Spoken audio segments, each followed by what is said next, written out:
Hello for the weekend of Holy Family Sunday, December 26, 27.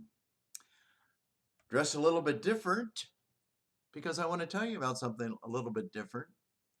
I'm thinking of making some real changes in my weekly homily in the year 2021. And I'm going to tell you all about it next weekend and maybe the next weekend and ask your suggestions and ask for your help because I'm not so sure. But I'm just going to talk a little bit this weekend on where did the Holy Family live? And because it's Holy Family Sunday. And my ideas are really out of this little, it's called a blue book. Okay? Blue book. It's been published from Saginaw, Michigan and so forth for years, but it's really good, I think. And here it goes like this. Where did Jesus, Mary, and Joseph live? Well, who says that the scriptures don't have any mistakes in them or they're very nebulous?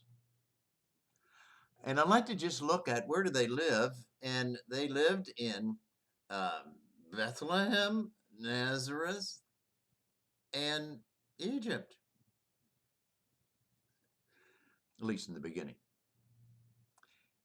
And I say this because are there any mistakes? Well, where they lived might have been some mistakes.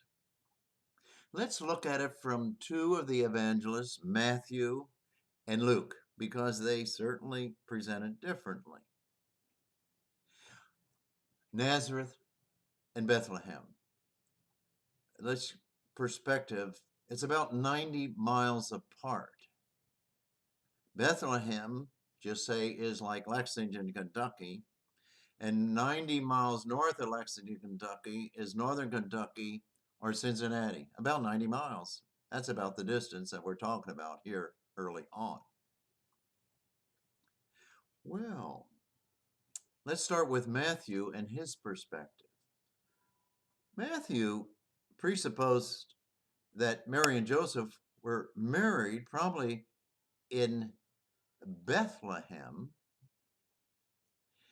and then they were called to register, and so they began to leave Bethlehem to get registered. And at the time Mary was pregnant, in the very beginning of that,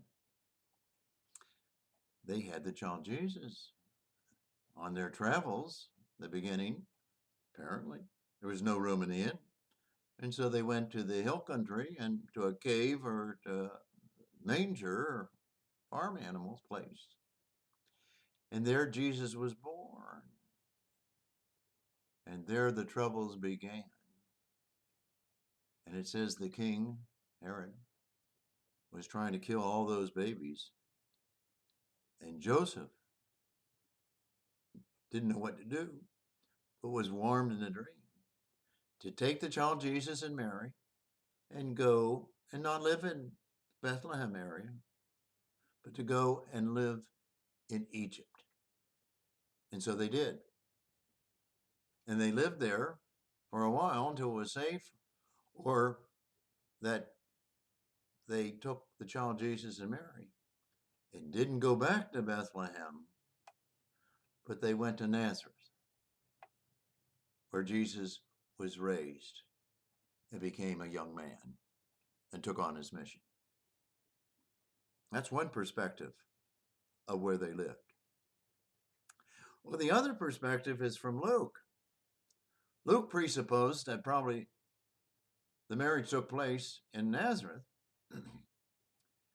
and that Jesus, they were called to register, and they had to register in Bethlehem.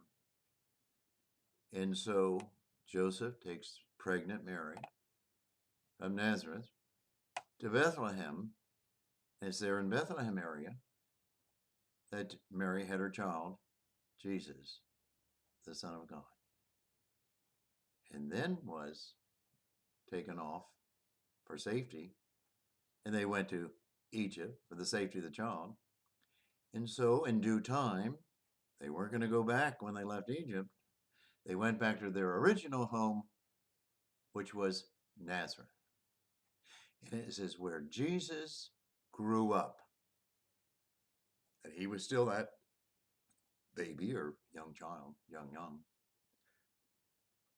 experience in the temple area, and Jesus, the young man, left Nazareth, of course, and roamed around the Sea of Galilee and was active in the city of Jerusalem, where he suffered, died, and rose again.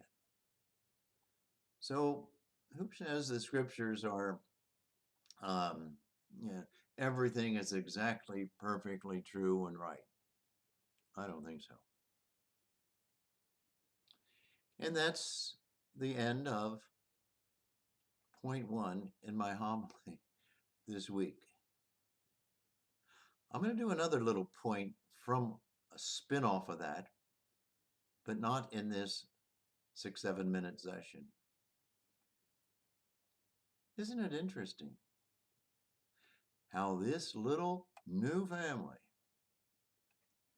had many problems and they dealt with them? But they were some big problems with this holy family. What's your family been like? Has your family ever had any problems? Have you had any problems in your family? It's a good meditation. But I'd like to look at the big history of the family with point two. That's another time, or at least another little segment. I hope you have a good day. And keep in mind, I'd like your input on, is this worthwhile for me to be doing these homilies? I've been doing them for over 7 years, every weekend. And I'm trying to say, what is the future going to be? And I'm going to try to do that and ask your opinions for the year 2021. Have a good day.